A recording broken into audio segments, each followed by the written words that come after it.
Hello everyone, कैसे हैं आप लोग? एकदम बढ़िया ना। चलिए आज की क्लास शुरू करते हैं। प्यारे बच्चों, हमने अपने इस YouTube channel Digvijay commerce classes पर कॉमर्स के हर एक सब्जेक्ट की एक सीरीज़ शुरू की है।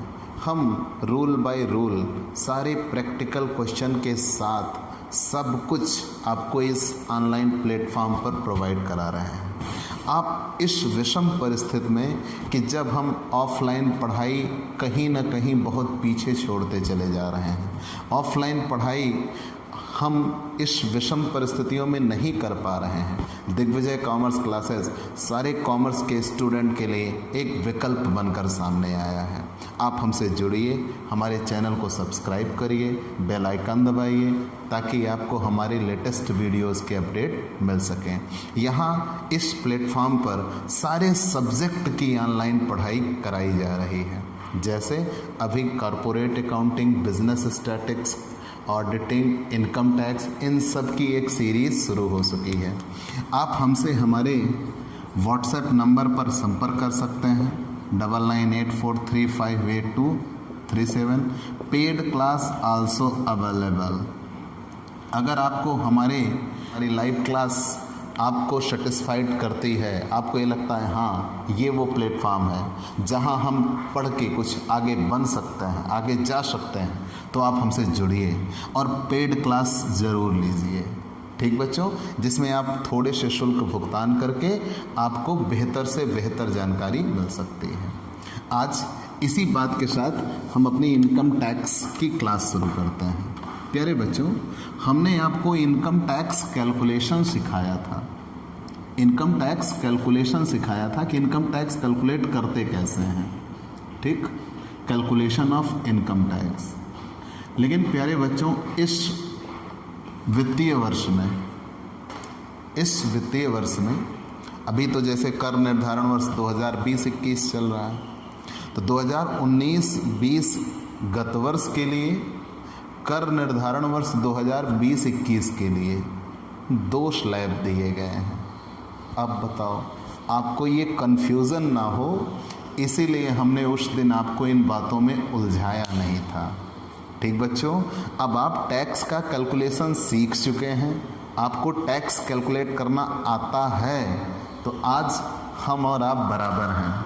आज आप मेरी बात समझ सकते हैं कि आखिर ऐसा क्या हुआ, ये क्यों। अगर मैं उस दिन आपको बताना शुरू करता तो आप उलझ जाते। ठीक बच्चों, तो यहाँ आइए, कैलकुलेशन ऑफ इनकम टैक्स। मैंने ये कहा कि इस वित्तीय वर्ष में 2 टैक्स स्लैब दिए हैं। इनकम टैक्स में आपने डेफिनेशन क्या पढ़ी है कि किसी व्यक्ति द्वारा चुकाया जाएगा बाय ए पर्सन गत वर्ष में जितना हमने कमाया होगा प्रीवियस ईयर। तो प्रीवियस ईयर क्या है? इनकम टैक्स में कहीं भी अगर ईयर शब्द मिले, वर्ष, तो आप समझिएगा 1 अप्रैल से 31 मार्च। अब यहाँ कह रहे हो प्रीवियस, तो तनिक आप जानिए असेसमेंट ईयर क्या है। असेसमेंट ईयर को ही करंट ईयर बोलते हैं। तो प्रेजेंट में करंट ईयर कौन सा है? प्रेजेंट में करंट ईयर है 1 अप्रैल 2020 से 31 मार्च 2021। अगर ये करंट ईयर है तो प्रीवियस क्या है? 1 अप्रैल 2019 से 31 मार्च 2020।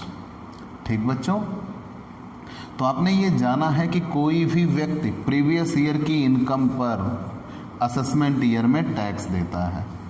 ठीक, कब देता है? जब उसकी आय इस प्रीवियस ईयर के लिए, ध्यान देना, इस गत वर्ष के लिए करमुक्त सीमा से ज़्यादा हो। तो आपने ये पढ़ा कि करमुक्त सीमा कितनी होती है? 2,50,000। यही पढ़ा था कि सामान्य व्यक्ति के लिए, जनरली मैंने उस दिन भी कहा था, व्यक्तियों के लिए 3 करमुक्त सीमा होती है। जिनकी उम्र 60 वर्ष से कम हो उनके लिए करमुक्त सीमा होगी 2,50,000। जिनकी उम्र 60 वर्ष से अधिक हो लेकिन 80 वर्ष से कम हो उनके लिए करमुक्त सीमा होगी 3 लाख। और जिनकी उम्र 80 वर्ष से भी अधिक हो उनके लिए करमुक्त सीमा होगी 5 लाख। ठीक बच्चों, तो आज के इस वीडियो में हम आपको ये समझाना चाहते हैं कि ये 2 टैक्स स्लैब क्या हैं। ठीक, तो आप ये जानिए कि जब किसी व्यक्ति की आय या यूं कह लीजिए जब किसी व्यक्ति की गत वर्ष की कुल कर योग्य आय, ध्यान देना बच्चों, शब्द से शब्द बढ़ते चले जाएंगे। जब किसी व्यक्ति की किसी गत वर्ष की कुल कर योग्य आय करमुक्त सीमा से ज़्यादा हो तब उस व्यक्ति के द्वारा कर चुकाया जाता है। ठीक, when A SSC paid income, तो आप कब एक एसएससी कर चुकाएगा? ठीक, एसएससी करदाता, जो आगे आप डेफिनेशन पढ़ेंगे। तो किसी व्यक्ति द्वारा कर कब चुकाया जाएगा? तो जब उस व्यक्ति की आय गत वर्ष के लिए कुल कर योग्य आय करमुक्त सीमा से ज़्यादा होगी तभी वो टैक्स चुकाएगा। लेकिन कितना, इस कितने शब्द का निर्धारण करने के लिए आपको क्या पढ़ना पड़ा? Slab system.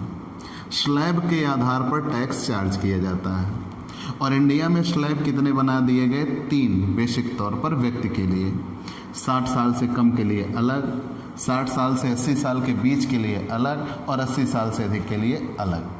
तो हम एक उदाहरण लेके चलते हैं 60 साल से कम का और आपको दिखाते हैं। तो जब आप मान लीजिए 60 वर्ष से कम है तो आपके लिए पुराना स्लैब सिस्टम, जिसे हम एग्जिस्टिंग स्लैब सिस्टम बोलेंगे, क्या बोलेंगे? Existing slab system. पुराना स्लैब सिस्टम ही एक पुराना स्लैब सिस्टम था। तो एग्जिस्टिंग स्लैब सिस्टम क्या है कि 2,50,000 तक आप कर नहीं दोगे, 2,50,000 तक नील। ठीक बच्चों, ये करमुक्त सीमा कहलाती है कि किसी व्यक्ति की कर योग्य आय का वह हिस्सा जिस पर उसे कर नहीं देना होता उसे ही करमुक्त आय कहते हैं, एग्जेम्पशन या एग्जम्प्ट इनकम कहते हैं। ठीक, हमारी आय का वह हिस्सा जिस पर हमें कर नहीं चुकाना होता वो एग्जम्प्ट इनकम कहलाती है, एग्जेम्पशन लिमिट कहलाएगी यहाँ पे। ठीक, तो किसी व्यक्ति की आय का वह हिस्सा या किसी व्यक्ति की कुल कर योग्य आय का वह हिस्सा जितने पर उसे टैक्स नहीं देना होता उसे एग्जेम्पशन लिमिट कहते हैं। 2,50,000 करमुक्त सीमा है।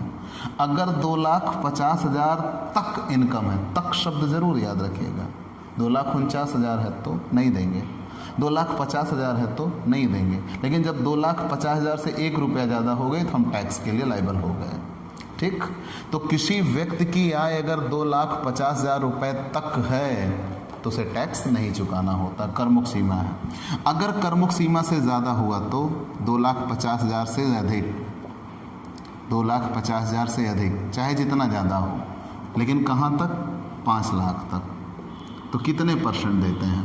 5%। मतलब इन दोनों के बीच में जितनी इनकम मिलेगी उस पर कितना परसेंट टैक्स पे किया जाएगा? 5%। अब अगर 5 लाख से अधिक हुआ तो मतलब चाहे जितना ज़्यादा हो 5 लाख से, लेकिन कितने तक रहे? 10 लाख तक।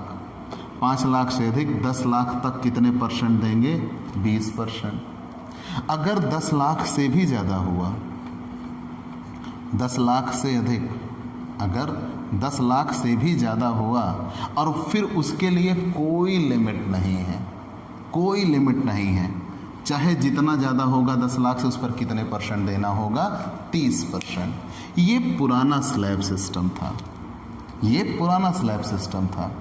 लेकिन आपको इस गत वर्ष के लिए या यूँ कह लें इस कर निर्धारण वर्ष के लिए, ध्यान देना बच्चों, इनकम टैक्स में जो कुछ भी होगा, मैंने कहा था इनकम टैक्स में सिर्फ 2 ही चीज़ है प्यारे, गत वर्ष, कर निर्धारण वर्ष।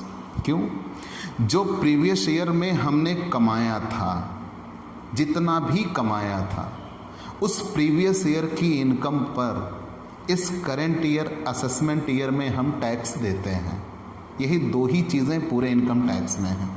ठीक, तो इस प्रीवियस ईयर के लिए या यूँ कह लें इस करंट असेसमेंट ईयर के लिए ये दोनों एक दूसरे से जुड़े होंगे। जैसे जब 1991-92 करंट ईयर रहा होगा तो उसके लिए प्रीवियस ईयर 90-91 रहा होगा। मतलब दोनों एक दूसरे के साथ, जो आज करंट ईयर है कल वही प्रीवियस ईयर होगा, वो रहा होगा। मतलब ये कि ये चीज़ें बदल जाती हैं, आज जो करंट ईयर है कल वो प्रीवियस ईयर बन जाएगा। तो ये टर्म्स चलता रहता है और आज जो प्रीवियस ईयर है वो कल करंट ईयर था।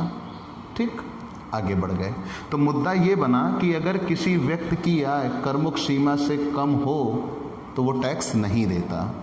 और अगर करमुक्त सीमा से ज़्यादा हो तो वो टैक्स देता है। और टैक्स वो किस तरीके से देता है? स्लैब के आधार पर। अब इस वित्तीय वर्ष में इसके लिए मतलब इस साल हमने जितना कमाया था, सरकार ने आपको दो ऑप्शन दिए। जनरली एक स्लैब होता था, लेकिन इस साल गवर्नमेंट ने आपको कितने स्लैब दे दिए? 2। कहा आप दोनों में से किसी एक का चयन कर लीजिए, चाहे तो आप इस स्लैब के आधार पर टैक्स दीजिए। अब आपके दिमाग में ये बात आई होगी, आपने पेपर पढ़ा होगा, यार 5 लाख तक एग्जैम्प्ट पढ़ा था, होता है।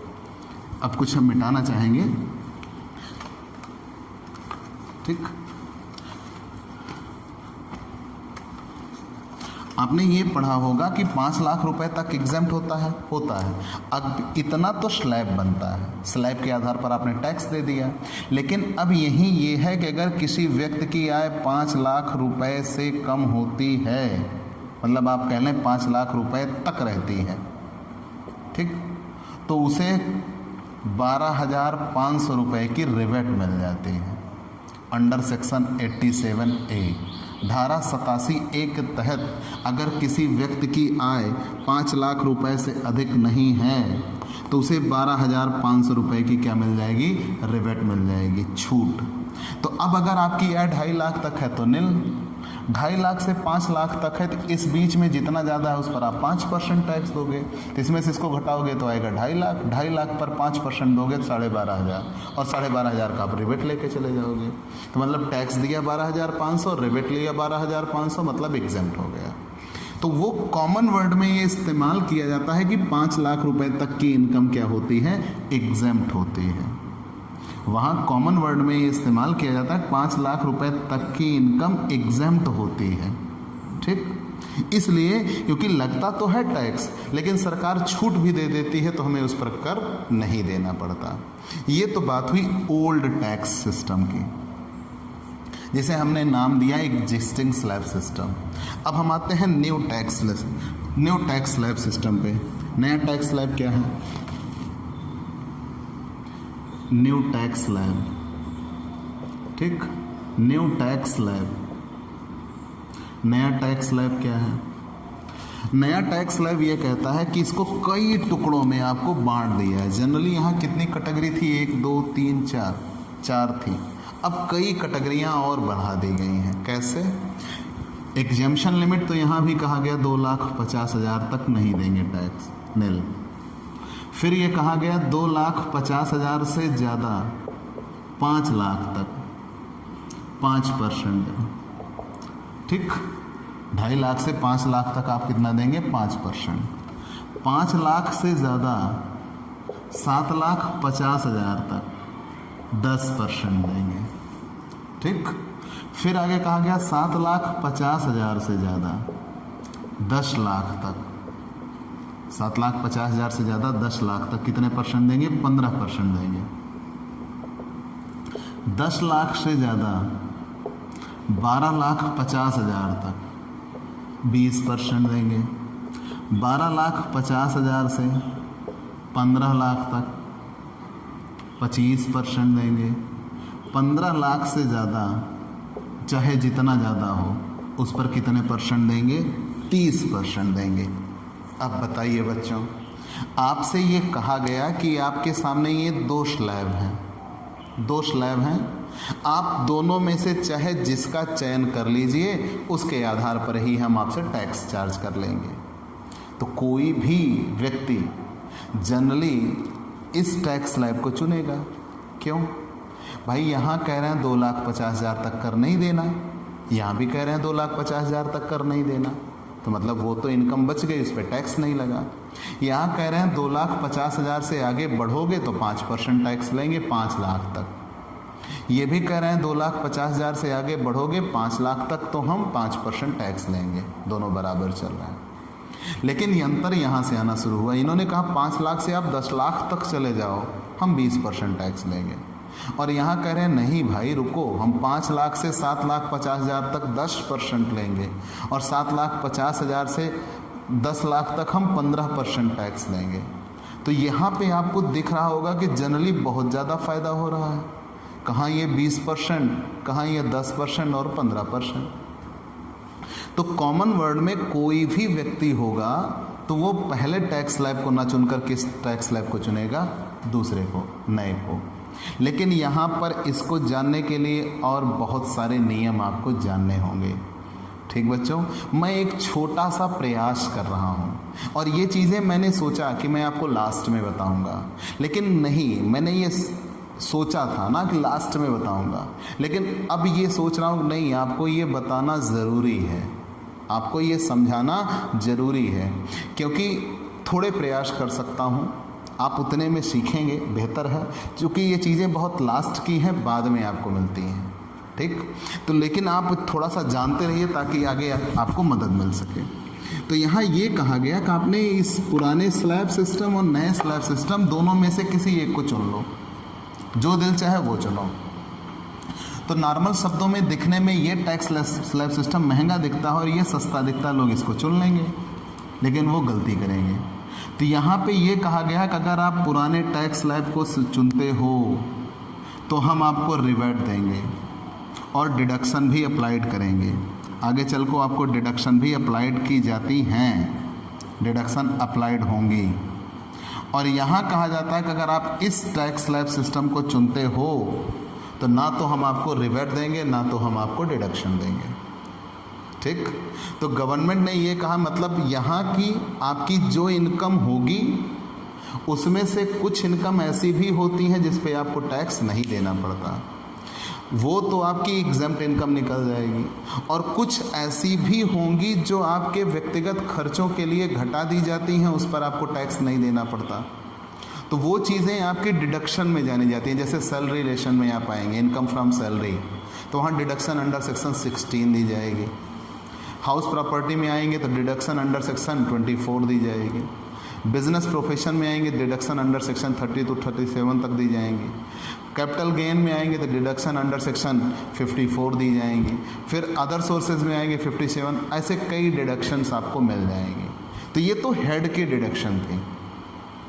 लेकिन जब आपकी ग्रास टोटल इनकम आ जाती है, प्रत्येक शीर्षकों से होने वाली कर योग्य आय के योग को शकल कुल आय कहते हैं। जब ग्रास टोटल इनकम आ जाती है तो ग्रास टोटल इनकम आ जाने के बाद आपको धारा 80C से SCU की छूट दी जाती है, वो भी नहीं मिलेगी यहाँ पे। तो आपको ये सीधा फंडा समझना है, जितना कमाएंगे सब पे टैक्स देना है। और यहाँ क्या है, जितना कमाएंगे उसमें से डिडक्शन घटाएंगे, डिडक्शन घटाने के बाद जो बचेगा उस पे टैक्स देना है। तो दोनों में अंतर ये हो जाता है कि ये टैक्स स्लैब सिस्टम बेहतर निकल के आता है और ये टैक्स स्लैब सिस्टम फिर बेहतर नहीं होता है अगर हम दोनों का कंपैरिजन करते हैं तो। लेकिन इस वर्ष के लिए ये प्रावधान किया गया है कि कोई भी करदाता दोनों टैक्स स्लैब सिस्टम में से जो चाहे उसका सिलेक्शन कर ले और उसी के आधार पर वो टैक्स देगा। हम कुछ और बातें आपको समझाना चाहेंगे, ध्यान देना बच्चों। मिटाता हूँ, फिर उसके बाद अन्य बातें क्लियर करूँगा।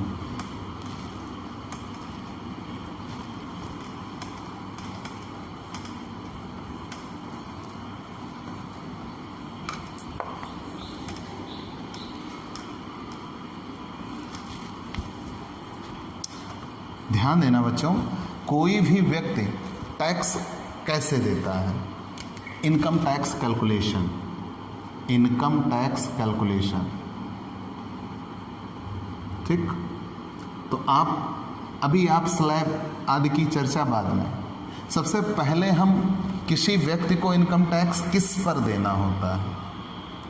मैंने बार बार कहा बच्चों, ये 20-21 पाठ का एक संगम है, आपको इतना पढ़ना ही होगा।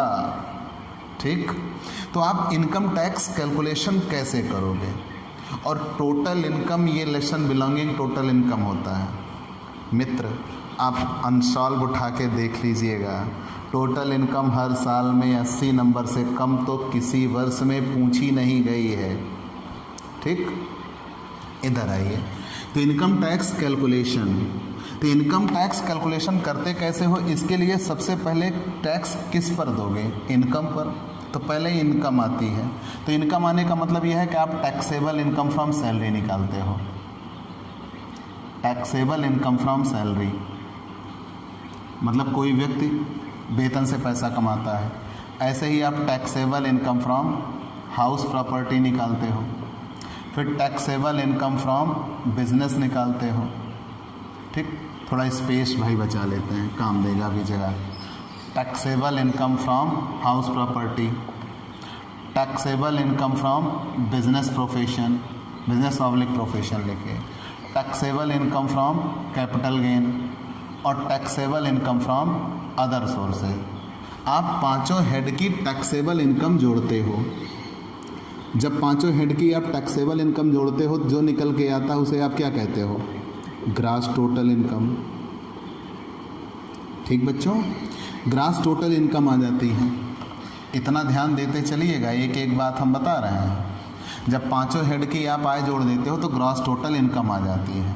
मान लिया पांचों हेड की आय आपने जोड़ दिया तो ग्रॉस टोटल इनकम आ गया। तो जब ग्रॉस टोटल इनकम मिल जाती है तो less deduction 80C to 80U, धारा 80C से 80U तक की छूट घटाते हैं under section 80C to 80U। इतना कर देने के बाद जो शेष बचता है वो टोटल इनकम होती है, टोटल टैक्सेबल इनकम, और इसी पे टैक्स देना होता है। ठीक, जब इस पे आप टैक्स देंगे तो अगर आप पुराने स्लैब सिस्टम को चुने हैं तो आपका वैल्यूएशन कुछ यूँ होगा। तो आपका वहाँ टैक्स स्लैब सिस्टम ऐसा लग जाएगा 2,50,000 तक नील, 2,50,000 से 5 लाख तक 5%, 5 लाख से अधिक 10 लाख तक 20%, 10 लाख से अधिक चाहे जितना चले जाइए 30%। ठीक बच्चों, ये तो पुराना स्लैब सिस्टम है। अब लेकिन यहाँ पे अगर आप नया स्लैब सिस्टम चुनते हो तो नया स्लैब सिस्टम ये बना कि 2,50,000 तक नील, 2,50,000 से 5 लाख तक 5%, 5 लाख से 7,50,000 तक 10%, 7,50,000 से 10 लाख तक 15%, 10 लाख से 12,50,000 तक 20%, 12,50,000 से 15 लाख तक 25%, 15 लाख से अधिक 15 लाख से अधिक चाहे जितना चले जाइए 30%। अब आपको दिखने में ये लगेगा कि आपने इसका चयन करना ठीक नहीं है, इसका चयन करना ठीक है, क्योंकि यहाँ पे आपको ये मिल रहा है कि अगर आप 2,50,000 तक तो रहते हो तो नील होता है, 2,50,000 से 5 लाख तक जाते हो तो 5%, यहाँ भी बराबर है। तो ये दोनों में तो कहीं कोई डिफरेंस नहीं है। मेन डिफरेंस यहाँ आपको दिखता है कि 5 लाख से 7,50,000 तक 10% देंगे, 7,50,000 से 10 लाख तक 15% देंगे, लेकिन यहाँ डायरेक्ट आप कितने परसेंट दे रहे हो? 20% दे रहे हो। फिर आपको यहाँ भी डिफरेंस दिखता है। तो आप ये सोच रहे हो कि भाई ये बेहतर है, ये नहीं, लेकिन अब हम आपको बताना चाहेंगे कौन सा बेहतर है। तो मैंने ये भी कहा था पुराना टैक्स स्लैब सिस्टम ये बेहतर है, ये नहीं, ये आपकी आंखों का धोखा है। तो गवर्नमेंट ने ये कहा बेशक हम आपके लिए 2 स्लैब दे रहे हैं, आप जिसको चाहो उसको चुन सकते हो। चाहो तो आप पुराना टैक्स स्लैब सिस्टम ही अप्लाई करो, चाहो तो आप नया टैक्स स्लैब सिस्टम अप्लाई करो।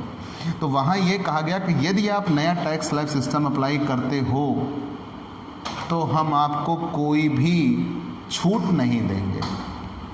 कई छूट सरकार कट कर देती है। जैसे अगर आप यहाँ टैक्सेबल इनकम फ्रॉम सैलरी कह रहे हो तो टैक्सेबल इनकम फ्रॉम सैलरी आती कैसे है? पहले बेसिक सैलरी, फिर आपके अलाउंस होते हैं, परकेजेट्स होते हैं, ये सब जोड़ के आती है। फिर डिडक्शन अंडर सेक्शन 16 घटाते हैं। पहले हम ग्रॉस सैलरी निकालते हैं, मतलब जितना बेसिकली हमें मिला होता है वो हमारी ग्रॉस सैलरी कहलाती है। जब ग्रॉस सैलरी निकल के आ जाती है फिर हम उसमें से डिडक्शन घटाते हैं अंडर सेक्शन 16। लेकिन डिडक्शन घटा देने के बाद तब जो निकल के आता है वो टैक्सेबल इनकम फ्रॉम सैलरी होता है। जैसे स्टैंडर्ड डिडक्शन हमारे खर्चों के लिए घटाया जाता है 50,000, ठीक, फिर आगे आपको एचआरए की छूट मिलती है, ऐसे ही एग्जाम उस मनोरंजन भत्ते की छूट मिलती है, एंटरटेनमेंट अलाउंस की। तो ये सारी छूट जब वो लेसन आप पढ़ेंगे तब समझ में आएगा।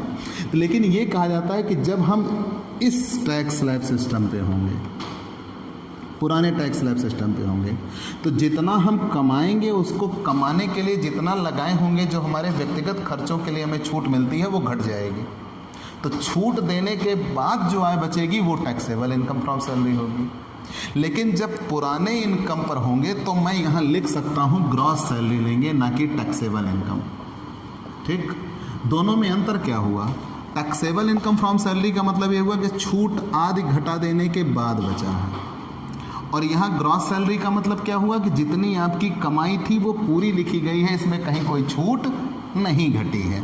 जैसे अगर कोई व्यक्ति 50,000 रुपये मंथली वेतन पाता हो तो 12 महीने की उसकी कुल आय कितनी होगी?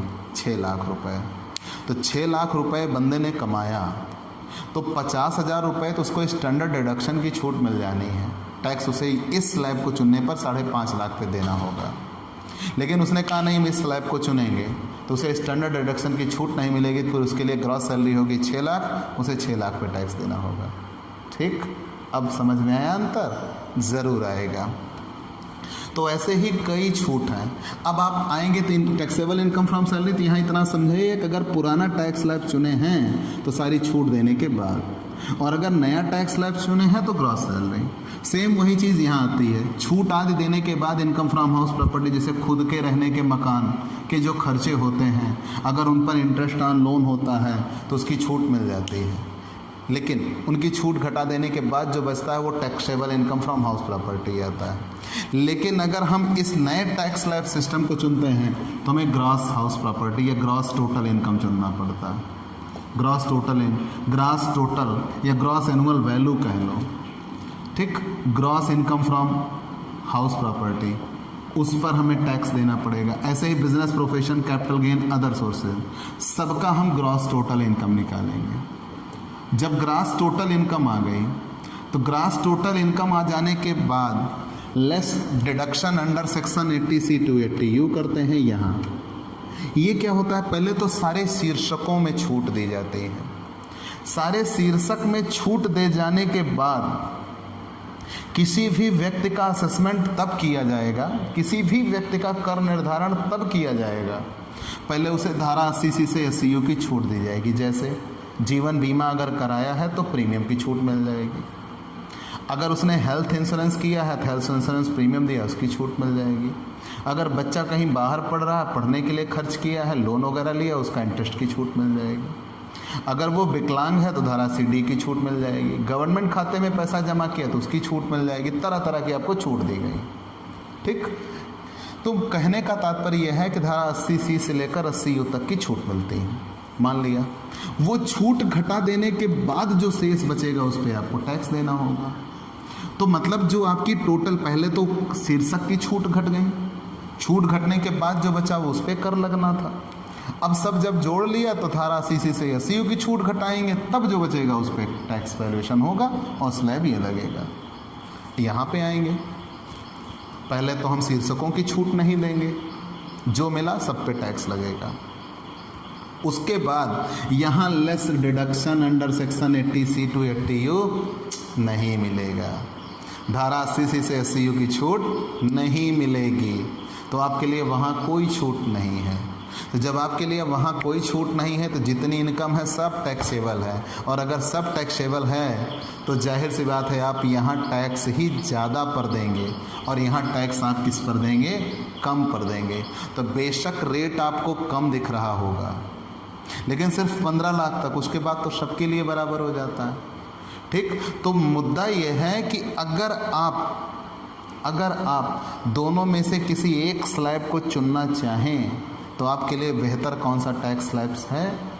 पुराना एग्जिस्टिंग टैक्स स्लैब सिस्टम। नया टैक्स स्लैब सिस्टम आपके लिए बेहतर नहीं है। क्यों?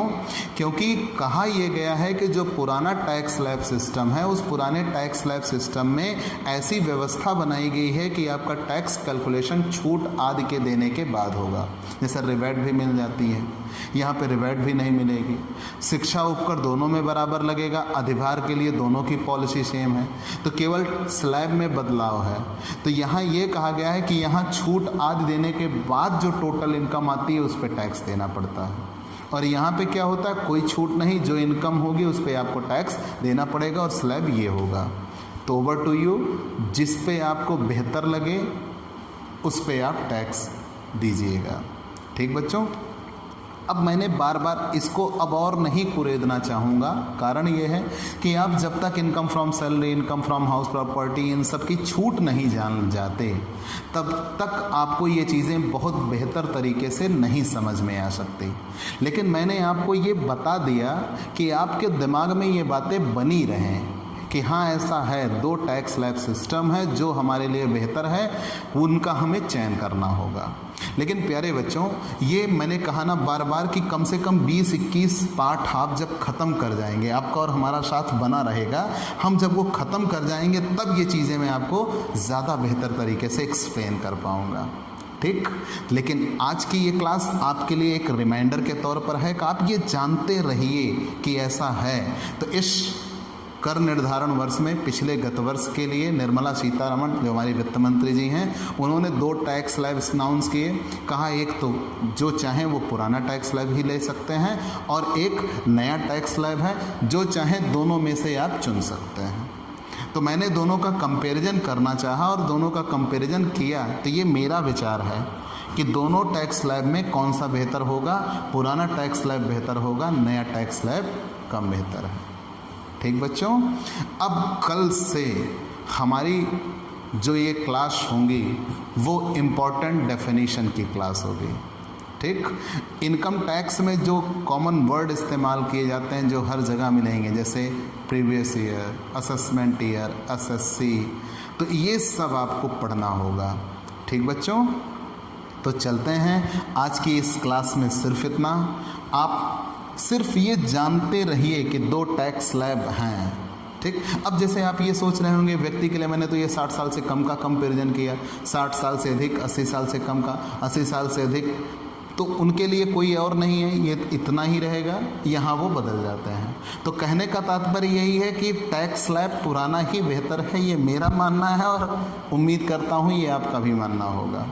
ठीक, सोचिएगा, थिंक ज़रूर। थिंकिंग जितनी आप करेंगे उतना बन के निखरेंगे। हम आपसे फिर मिलेंगे अगले वीडियो में। आपको हमारे वीडियोज़ कैसे लग रहे हैं? अगर पसंद आ रहे हैं तो लाइक और कमेंट ज़रूर करिएगा। आपके विचारों का स्वागत होगा। आप जितने क्वेश्चन पूछेंगे, अगर आप हमसे 10 क्वेश्चन पूछते हैं तो हम आपको 11 जवाब देंगे। ठीक बच्चों, एक तो हमारा भी ओपिनियन होगा, आपके 10 विचार, एक मेरा विचार मिलके 11 बनेगा। ठीक, हम आप मिलकर एक मजबूत कड़ी बनेंगे, ये आप मान के चलिए। आप अपने इस YouTube channel Digvijay commerce classes को सब्सक्राइब करिए, शेयर करिए, बेल आइकन दबाइए, ताकि आपको हमारे लेटेस्ट वीडियोस का अपडेट मिल सके, जो कि रेगुलर मिलते रहेंगे। आप हमसे पेड क्लास ले सकते हैं। हमारे पेड क्लास के लिए आप 9984358237 पर संपर्क करिए। ठीक बच्चों, चलते हैं, फिर मुलाकात होगी।